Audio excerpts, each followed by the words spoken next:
Joke number one. I was at the zoo the other day. This little girl shouted duck. The guy opposite shouted, "It's a flamingo, you fucking idiot." Imagine how silly he felt when he saw the ISIS gunman. I'll do at least one joke. No, basically tonight I've got a load of stuff for the last couple of years that I've been meaning to test. So this is it. So here we go. I think there's a lot of pointless adverts in the world today. So I was watching TV the other day. You see Save the Children, obviously, pictures of poverty, depression. Tell me that kids were dying in the streets, which is not really news for anyone who listens to hip hop. It's sort of its main selling point. Just people getting gunned down ad nauseum. According to Save the Children, that's worthy of £2 a month. So almost as irritating as Bono, I would have thought. But then I think there's a lot of people who waste your time out there. I feel bad for people who have partners and they're sort of trying to decorate a house.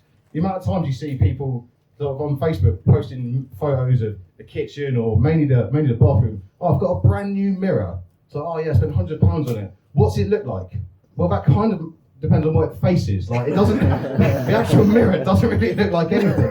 That's quite a conceptual question. What does a mirror look like? If anything, like, just get the cheapest one you can. But yeah, I mean, a lot of people these days talk about sort of racism and stuff like that. But I think there's bigger issues really, such as the exploitation of old people. For example, I was on the bus the other day, and there was an old woman on there, and she turned to her friend and whispered, "Oh, the bus driver, this is a bit racist, I do apologise." She said, "He's as black as the Ace of Diamonds." And I just thought, she's been sold dodgy playing cards. that is not okay. Someone has ripped her off. I don't think it's just old people who get it in the neck as well. I think there's a lot of young people who get exploited these days. You see a lot of sort of things in the media, young people who spend all their money on coffee and trainers and not saving for a house. I think the real kind of culprit of that is charity 10Ks.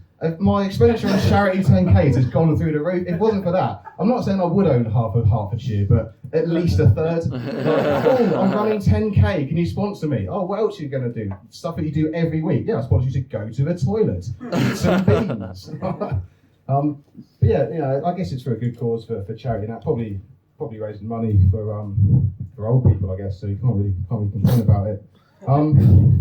It could be worse though, being a young person. At least we live, in a country where it's traditionally free. Because I assume with modern technology, even kind of countries where there's arranged marriages have probably had to move with the times. I can't imagine anything worse than having to watch your parents swipe around on Tinder for you. That is a low point. So I think you've got to be thankful for what you've got at the end of the day.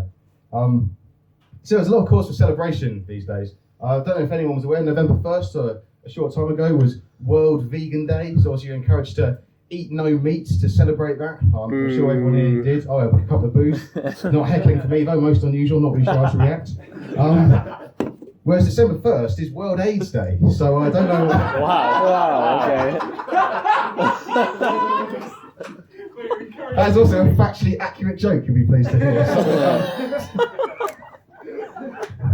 I feel bad, sort of.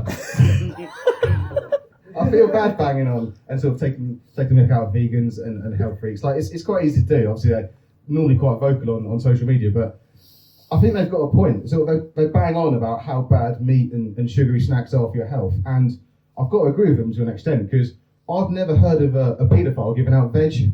So.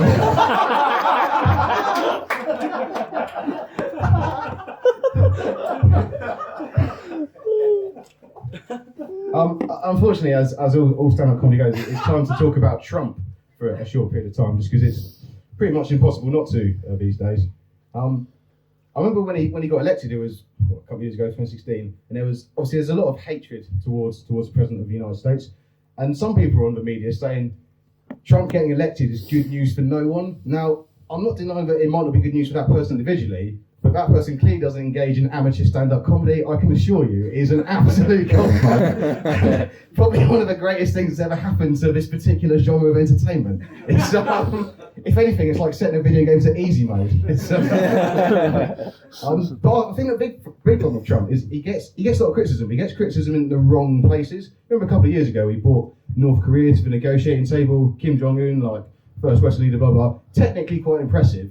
Yet the media was going on with their kind of normal stuff of, oh, he's a racist, blah blah blah blah. He just wants to build a wall to keep the foreigners out. If there's any country on earth that wants to build a wall to keep the foreigners out, and that's a legitimate cause, South Korea has to be a medal contender.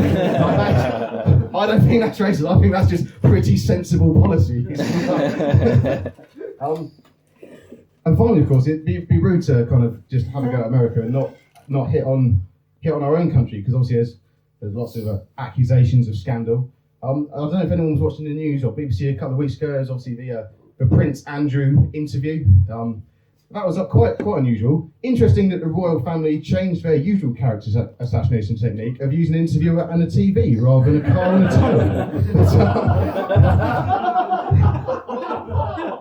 Now, as is customary, like not all the material here tonight, but some of it you've got to test it before you say it. So I text that joke to a friend of mine, and he responded with a single line, which was, "It was a setup." But which part are we talking about? There are two distinct events there that I've mentioned, and you've given me no information. Like, there's a lot of conspiracy theories out there, but the conspiracy theory that there was no tunnel, like news reports tonight, a blue bird has been seen fleeing the scene after painting a large black semicircle on a wall. Thank you very much.